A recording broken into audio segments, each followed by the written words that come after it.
Pô, meu nome é Malik, fundador da PF Investimentos, bem-vindo de volta aí ao canal. E hoje eu tô aqui para falar de uma empresa muito comentada, mas também muito pouco compreendida pela maioria dos investidores, né? Acho que a maioria das pessoas não conhece a história dela, não sabe o que está acontecendo, né? Só olha para esse gráfico e fala, pô, que absurdo, saiu de 20 para 3 reais, que desastre, né? As pessoas não sabem como pensar, falam, pô, deve estar barato, né? Caiu tanto, será que tá mesmo? Então vamos discutir isso nesse vídeo e, pô, vou passar minhas expectativas, o que eu acho, minhas previsões e o mais importante, né, se eu estou comprando ou se estou vendendo, né, isso que as pessoas querem saber. Então, cara, vamos começar do início. Então, a Cogna ela é uma empresa bem antiga, né, ela abriu em 1966, né, basicamente ela é uma empresa muito pequena, fazia preparatório para vestibular. Nessa época já começou a comprar algumas operações escolares, mas ainda era uma empresa muito pequena, tá? Ela basicamente foi ganhar relevância nos anos 2000. Tá? Em 2001, com o marco regulatório, ela pôde começar a investir em faculdade, né, ensino superior. Então, nessa época, muito interessante, a Cogna ela conseguiu financiamento no mercado de capitais e saiu fazendo aquisições, entendeu? E foi uma aquisição atrás da outra. E aí foi, na verdade, ela não se chamava Cogna nessa época, ela se chamava Croton. E a Croton, a gente vai ver, uma marca que existe até hoje dentro da Cogna, e é uma marca bem antiga, né, e bem tradicional aí no ensino superior. A gente viu aí, 2010 teve aquisição, 2011 mais aquisição, 2012 mais aquisição, 2013 também. E foram realmente os anos de ouro da Cogna. Olha só isso, que beleza, né? É o oposto daquele gráfico. Saiu aí, sei lá, de R$ 2 para 14, multiplicou 7 vezes, né? Realmente foi uma expansão gigantesca. E como que isso daí se deu, né? Olha o que acontece. Acontece que a Cogna saiu comprando um bando de faculdade, porque na época, em 2012, 2013, se você se lembra, estava explodindo o FIES. Então era aluno de FIES para tudo quanto é lado. E o que acontece? Veio a sair inundação de FIES e a Cogna saiu fazendo aquisição de todo mundo, saiu comprando todo mundo e veio essa inundação para eles.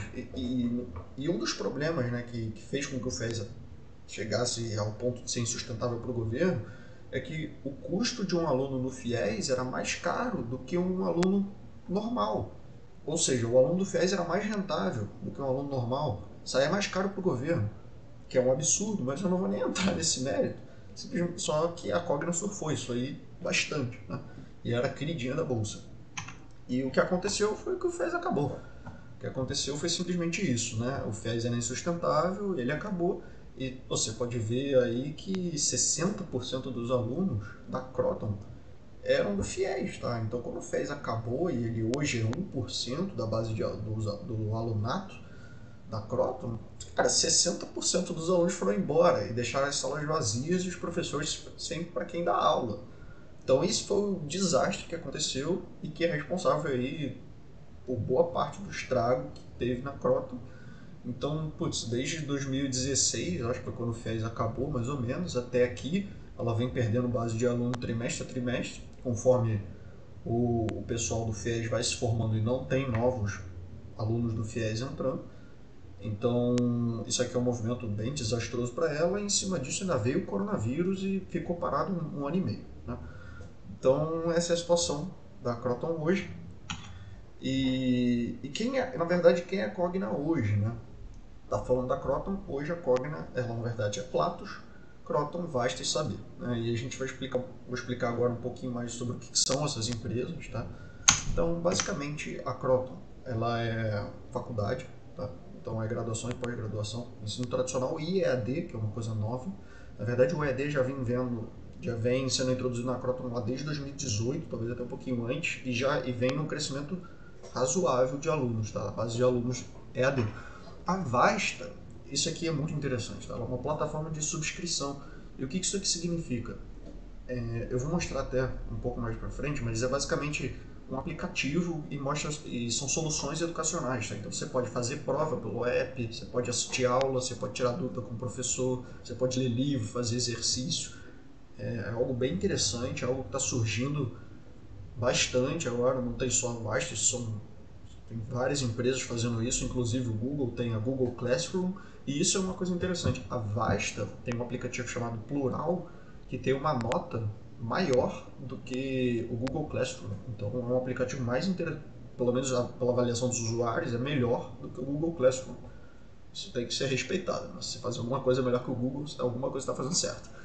Então, a Platos é basicamente a mesma coisa, mas é para o ensino superior, né? Principalmente pós-graduação. E a Saber é uma holding de escolas, está com marcas bem fortes. O detalhe é que a Saber está sendo vendida por causa do alto endividamento da Cogna que a gente vai ver a seguir.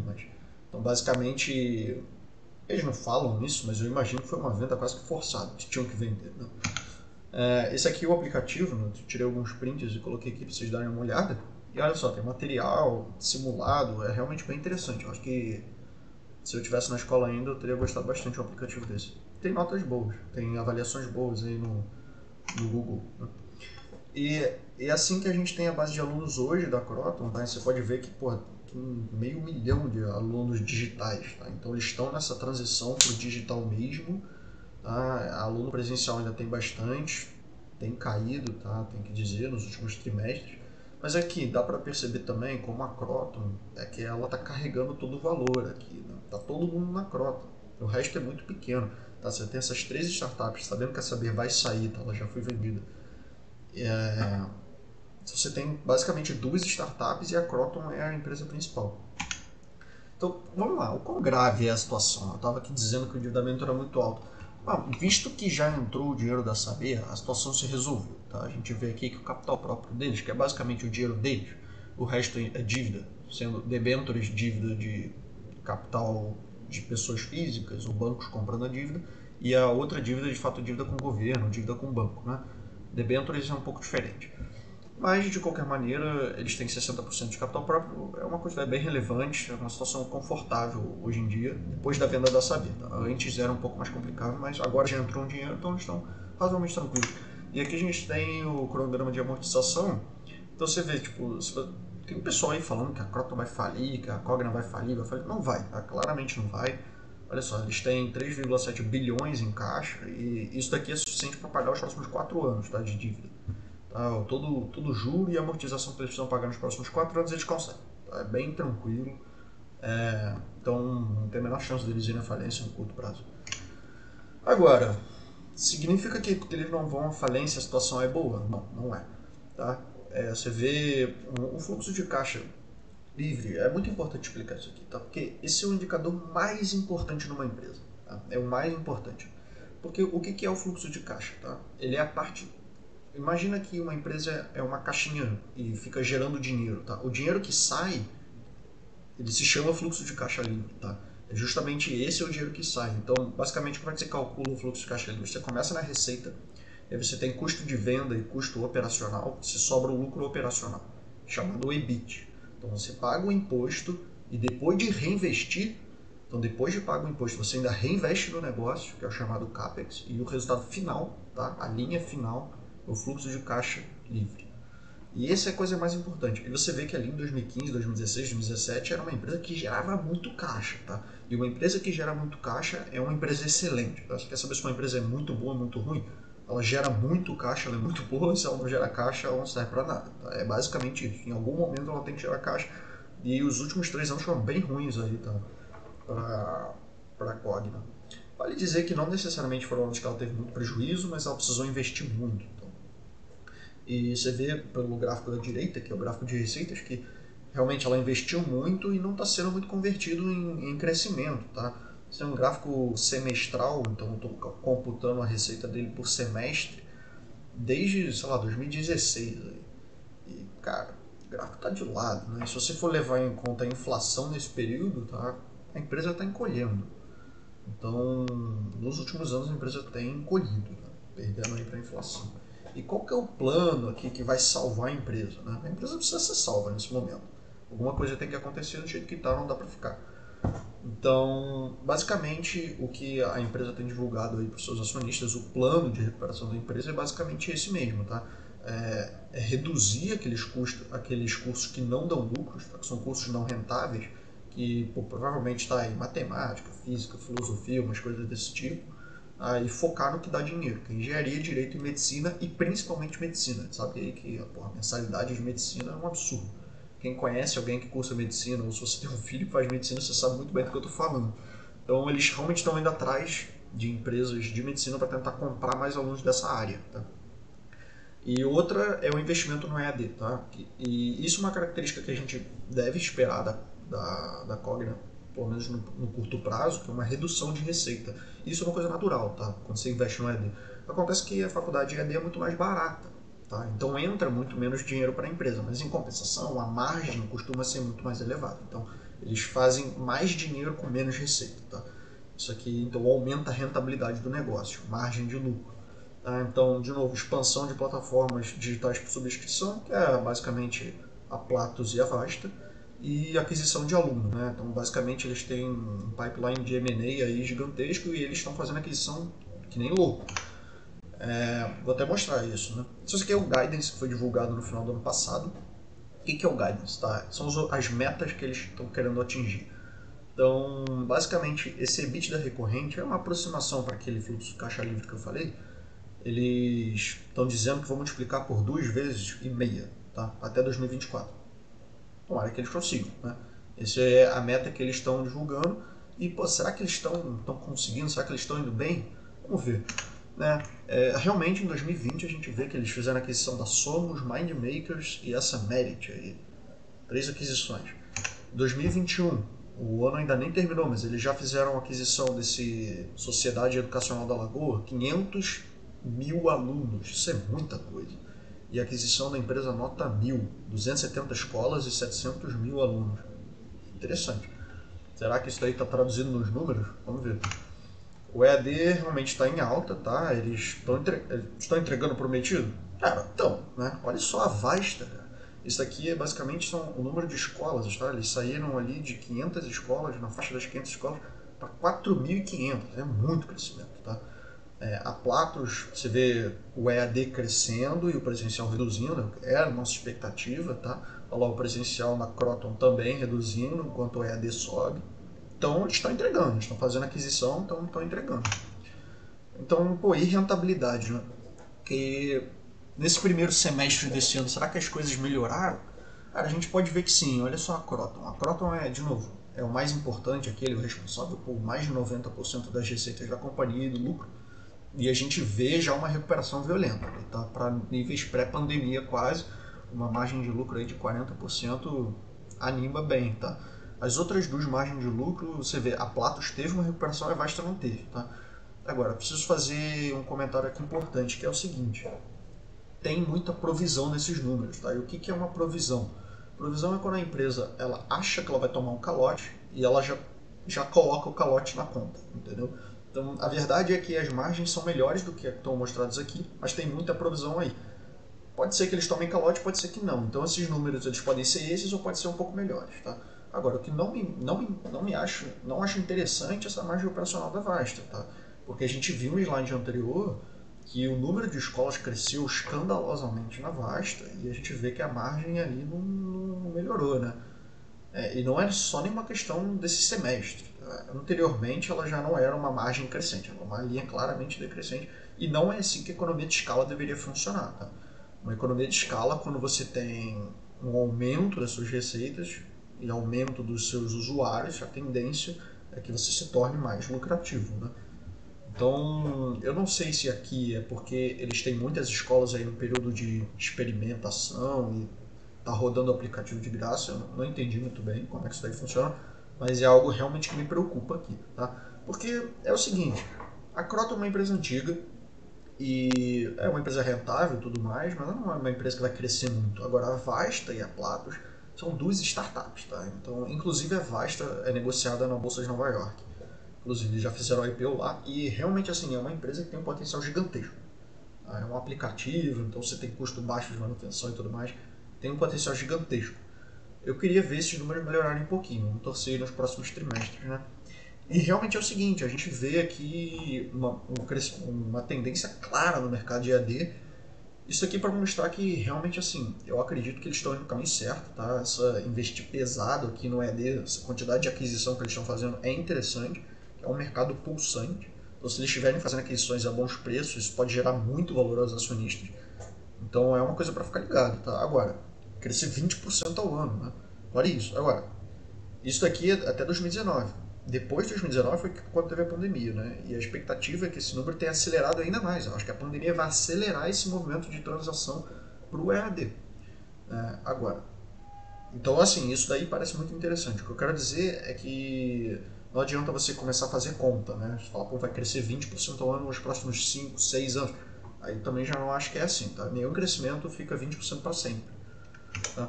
Então, essa é a minha expectativa. Tá? Parece uma tabela complicada, mas não é nem um pouco.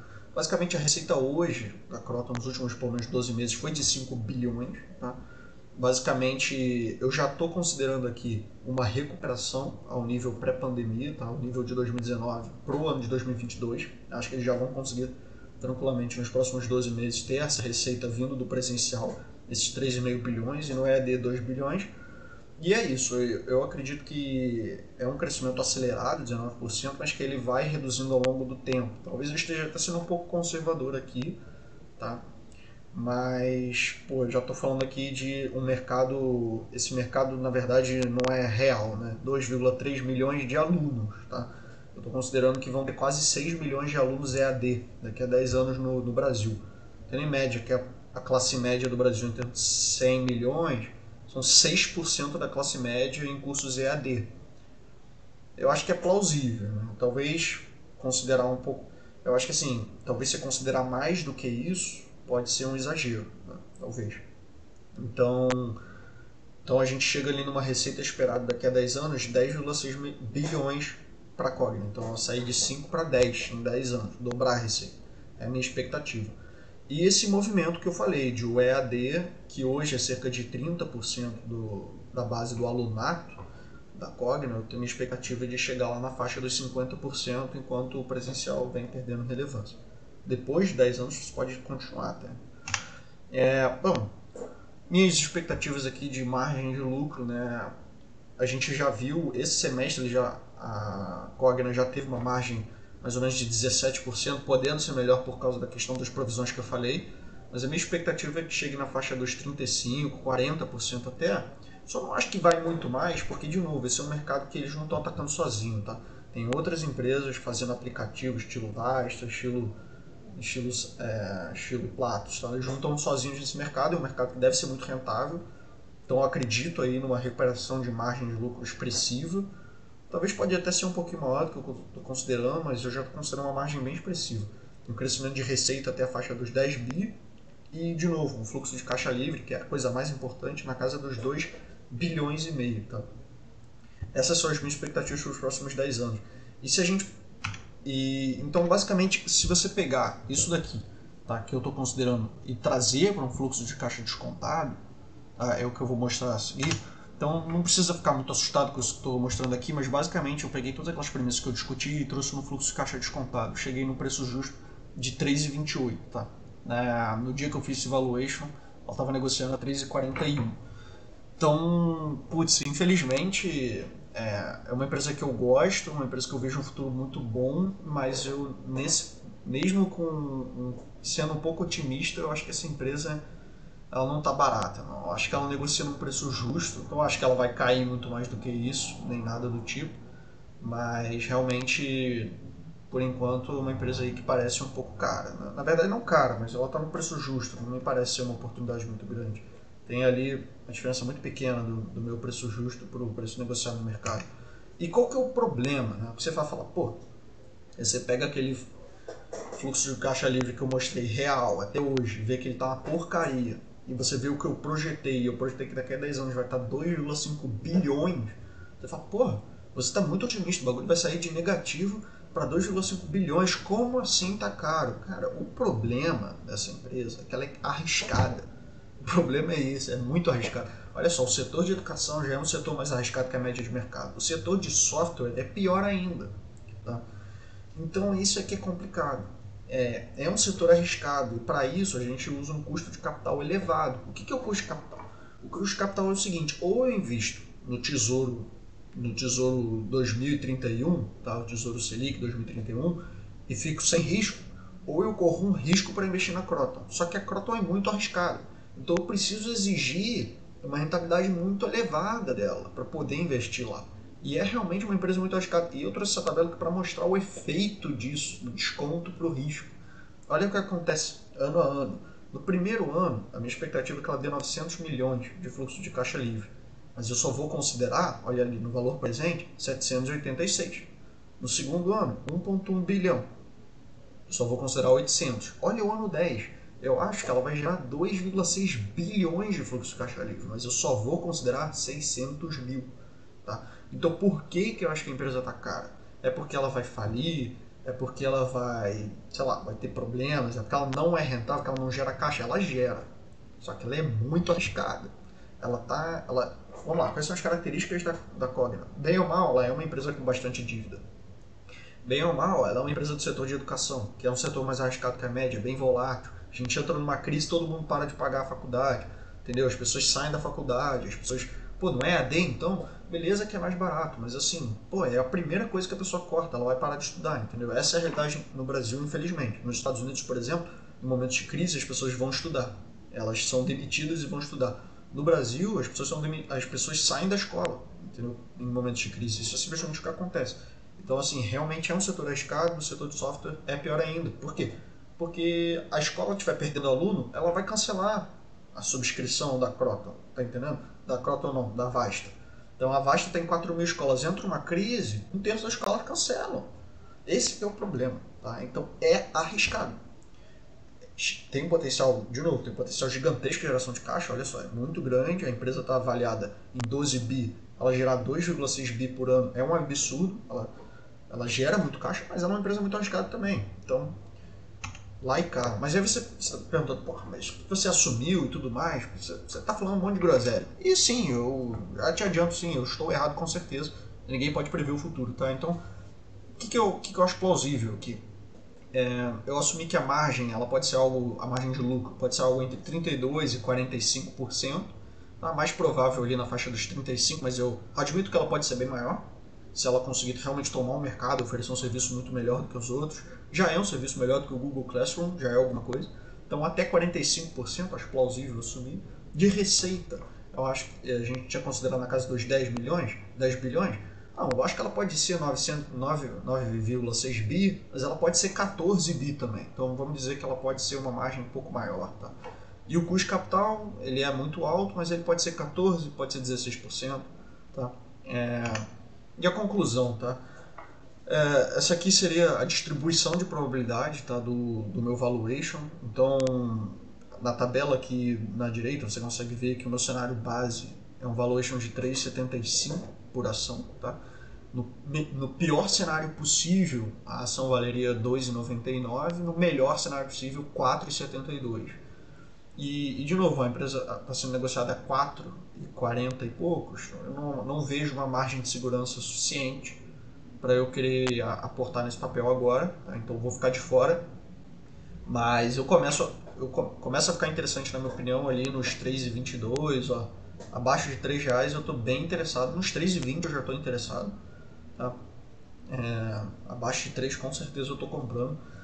Mas, de novo, isso aqui não é uma recomendação, tá? Basicamente, isso daqui também não é verdade, eu posso estar errado, mas assim, é assim que eu tomo as minhas decisões. Eu quero que você olhe para isso aqui e se inspire, tipo, vai fazer a pesquisa um pouco além do óbvio, entendeu? Vai atrás da empresa, vê o que ela está divulgando, então, vê o que... O guidance, por exemplo, é algo público, você consegue ver o que a empresa está dizendo que ela vai fazer nos próximos anos, faz algumas estimativas, usa o aplicativo do Plural, vê o que você acha, vê o que as pessoas estão comentando, entendeu? Tem que fazer aquilo um pouco além do óbvio, entendeu? Não precisa ir tão longe, mas um pouco de pesquisa já vai te ajudar muito, te colocar na frente de muita gente.